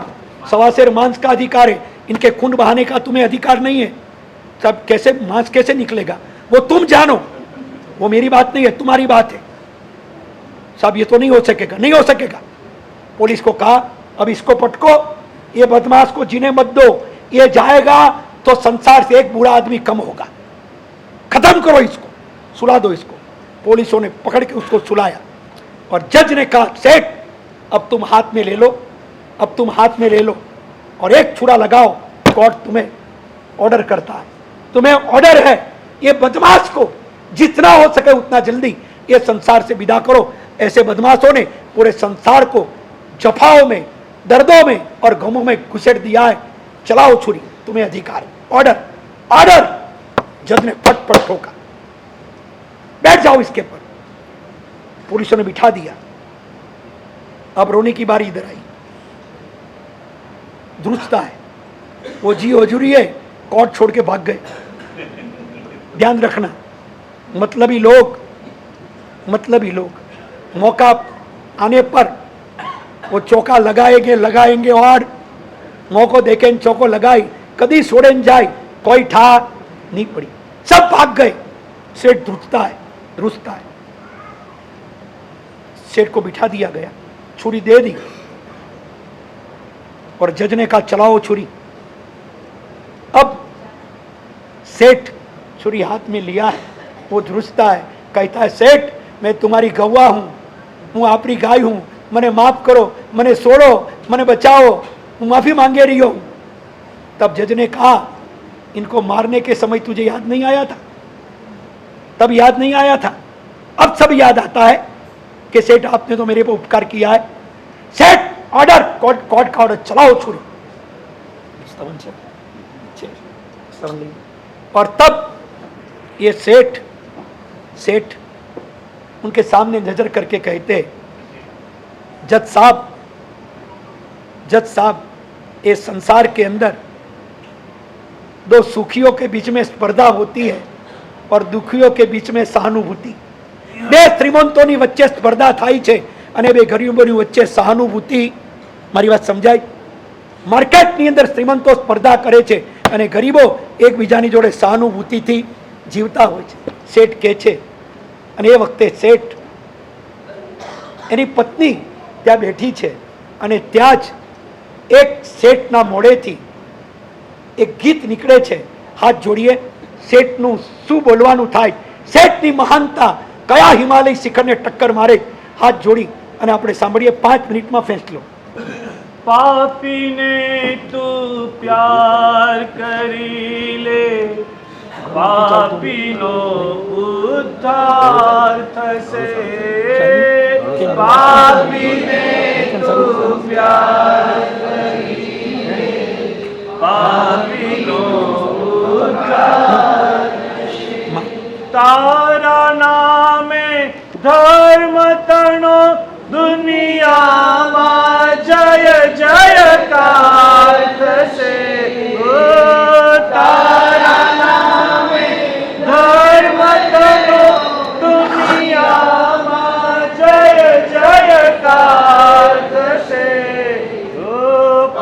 પાપીને તું પ્યાર કરી લે પાપીનો ઉદ્ધાર ध्यान, एक मिनट सुनिए।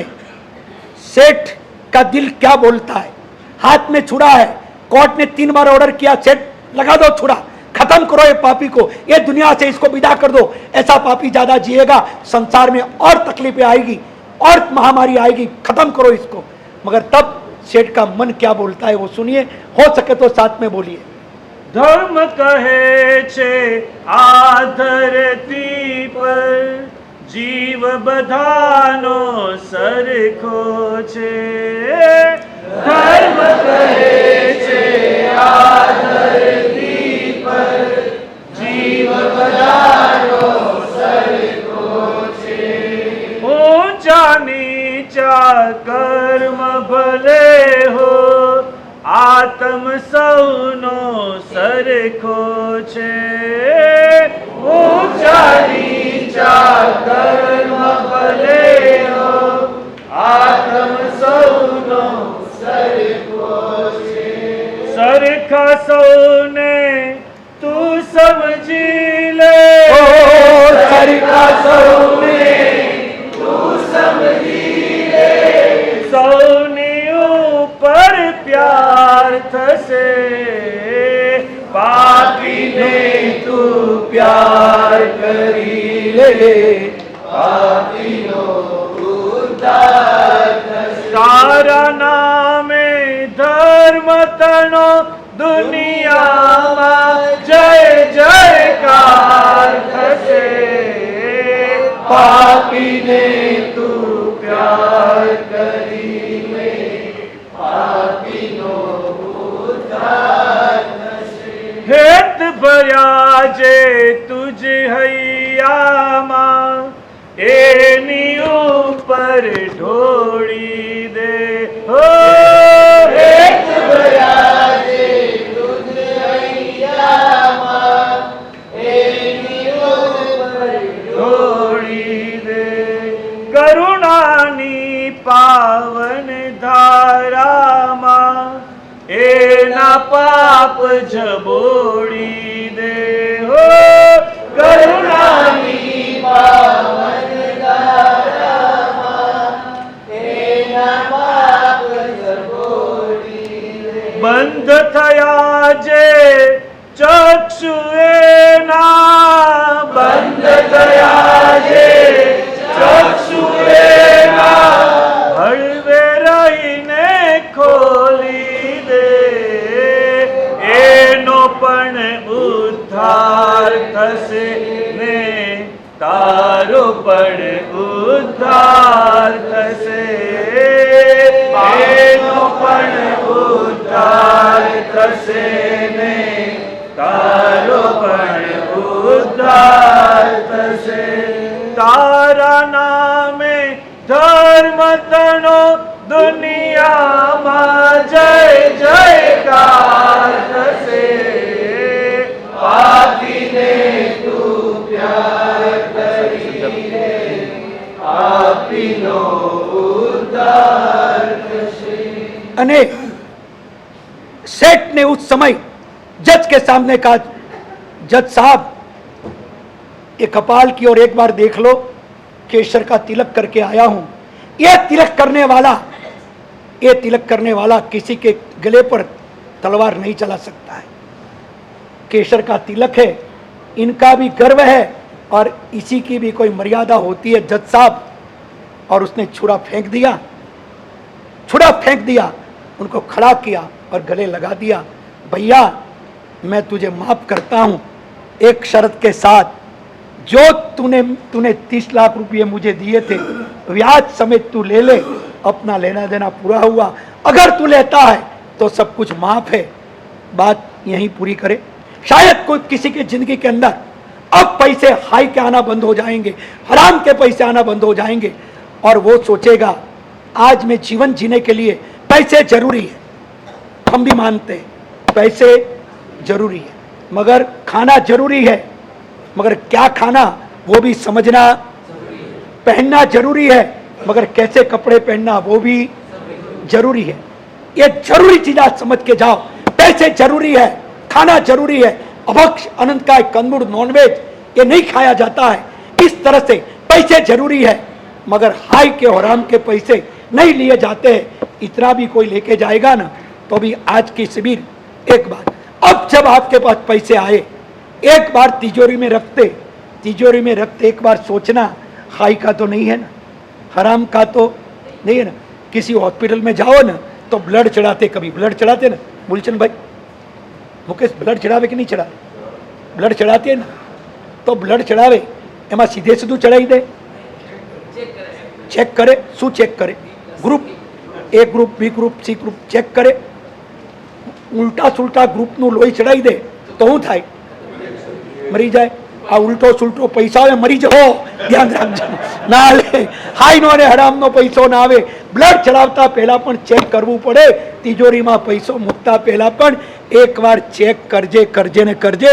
હાઈનો પૈસો લાઈ લગાડશે, હરામનો પૈસો હરામી બનાવશે, હકનો પૈસો હાથ આપશે, આ નક્કી નક્કી ને નક્કી। આજનું આ સાંભળી અને અહીંથી ઉઠીએ ત્યારે બસ મનમાં એટલો સંકલ્પ કરીએ, પ્રભુ પૈસા વગર તો નથી ચાલવાનું, પણ હાઈ ને હરામનો પૈસો એ મારા જીવનમાં ના આવે એટલી કૃપા બસ મારી પર કરજો। આટલું બી જો આજે કરશું તો આજની શિબિર એ આપણી સાર્થક બનશે બનશે ને બનશે।